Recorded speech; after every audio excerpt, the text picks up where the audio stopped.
Hello, this is Christopher Seals, and this is my presentation on my literature review and the research that I did. It was on one-to-one iPad programs at the secondary level, and it focused on engagement. My research question was, in what ways do one-to-one iPad programs at the 6th to 12th grade level affect student growth through engagement? The theoretical framework that I used to analyze this question was progressivism. So this is the lens through which I looked at this question. And as a result, I looked principally at John Dewey's work in my theoretical framework.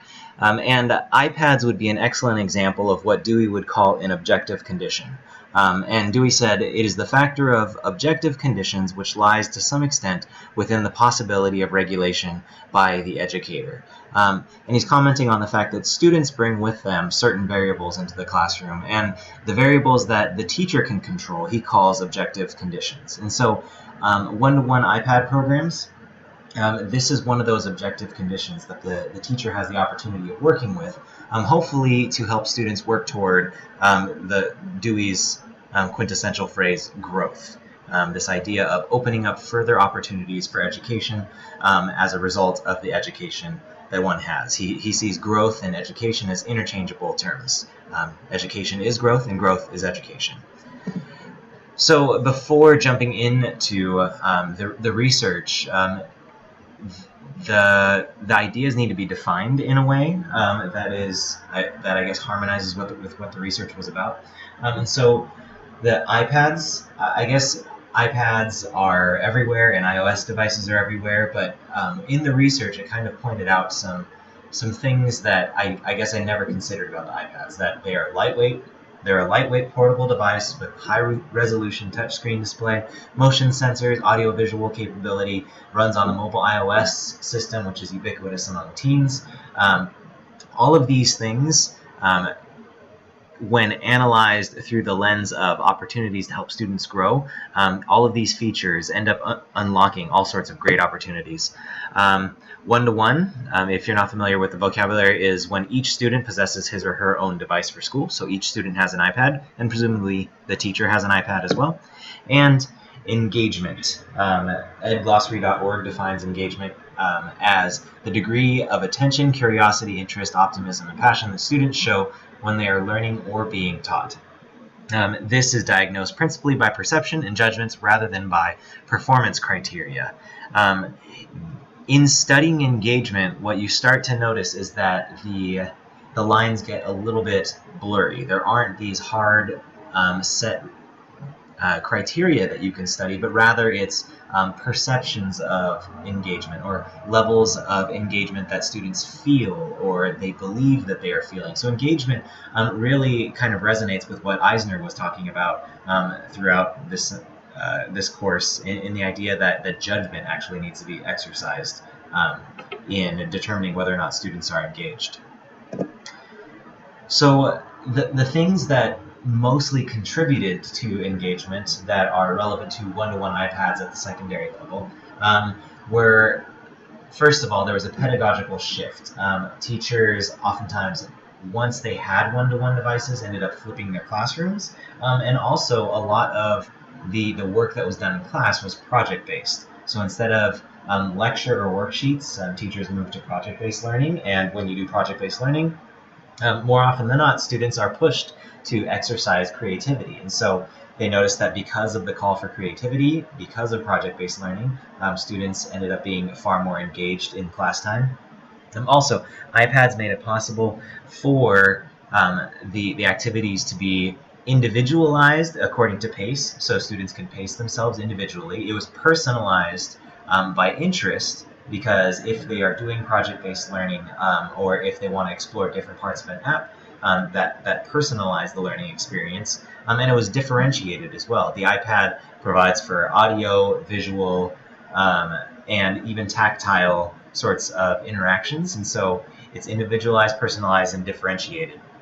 The next point that I thought was kind of counterintuitive is the fact that both the novelty and the familiarity of the iPad were assets to student engagement. Students aren't used typically, devices in classrooms are distractions, and teachers tell students to put them away. So having these devices out that they're used to in their everyday life is sort of a novel thing, using it for educational purposes. But even though it's novel, most students have used some sort of device that it works on an iOS system, whether it's an iPod, an iPhone, or an iPad. At least the students in these one-to-one programs, that seemed to be the consensus, that the vast majority of students were familiar with the operating system. Also, one of the studies, the Chiampa study, was really helpful in that it categorized things by intrinsic motivators and extrinsic motivators. Intrinsic motivators are things that are from within the student, things like challenge and control and curiosity. And with the iPad, most of the apps and a lot of the learning experiences that students can be customized so that they're consistently being challenged to a level that is demanding enough so that they stay engaged, but not so demanding that they want to quit. Also, they have control over their learning experiences since it's their own personal device. And in the rich iPad system, there's plenty of places to explore, which kind of amplifies the ability for curiosity. With competition, there are plenty of platforms for students to interact with one another and compete, but what teachers really found helpful was the idea of students competing against themselves, students trying to beat their past records. As talked about before, with project-based learning, cooperation becomes a really important thing in an iPad, one-to-one iPad classroom. And then finally, the ability for students who are typically quieter to be recognized also was a huge asset for these one-to-one programs. And ultimately, one of the key things that we'll be coming back to later is teacher preparation. The more teachers were prepared and the more teachers had the ability to fully explore the learning potential and the growth opportunities afforded by the iPad, the more engaged those classes were. So when the devices are incorporated into the classwork effectively, then some great things happen in the class. In a lot of the studies, they not only looked at engagement, but they also looked at achievement, and it seemed pretty much across the board that engagement and achievement were directly correlated. The studies where there was less engagement, achievement was less, and where there was more engagement, there was higher achievement.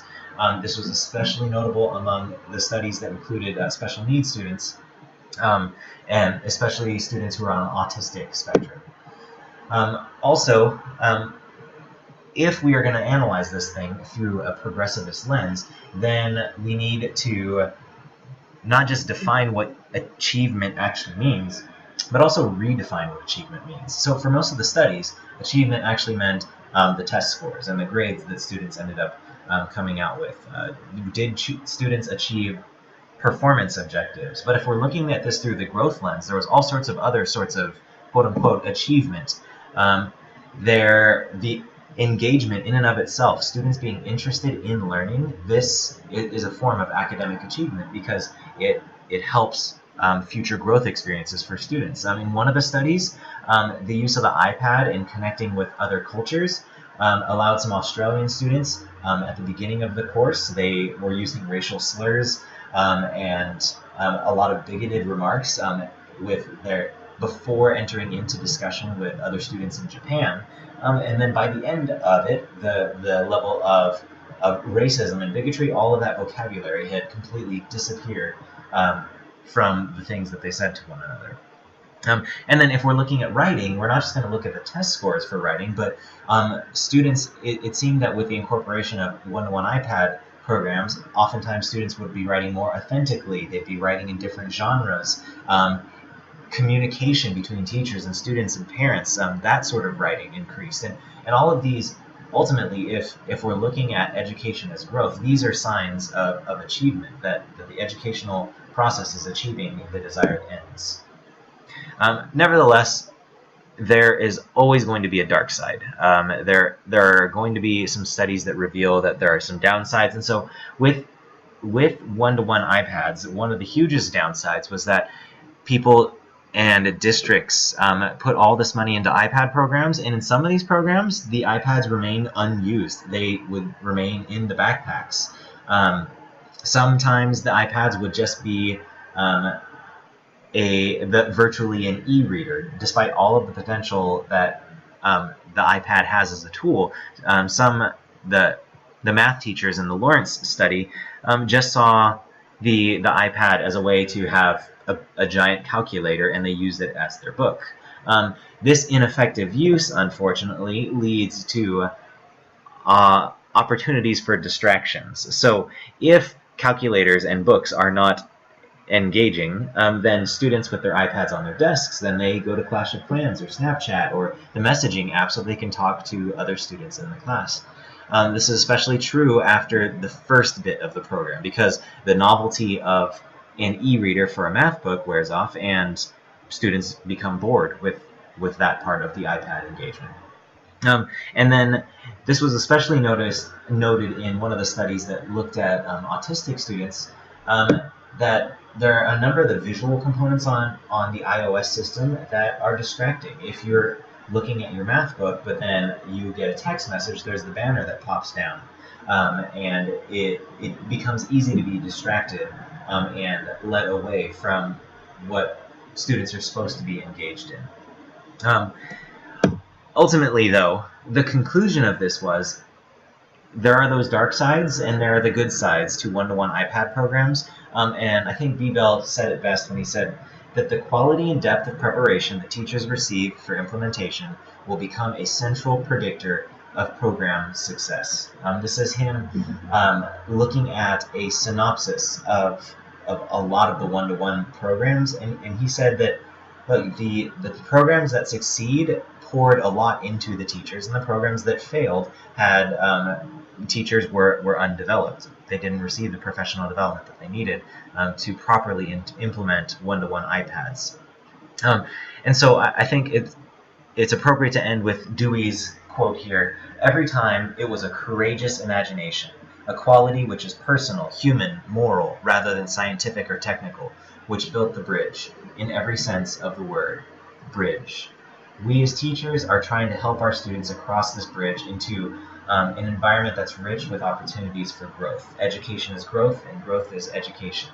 And so it is the teacher, the artist teacher that Eisner discussed in his book, that allows students to unlock those opportunities. The iPad can be a paperweight, it can be a calculator, or it can be a tool that a true artist teacher, a craftsman, is able to turn into something that unlocks opportunities for educational growth.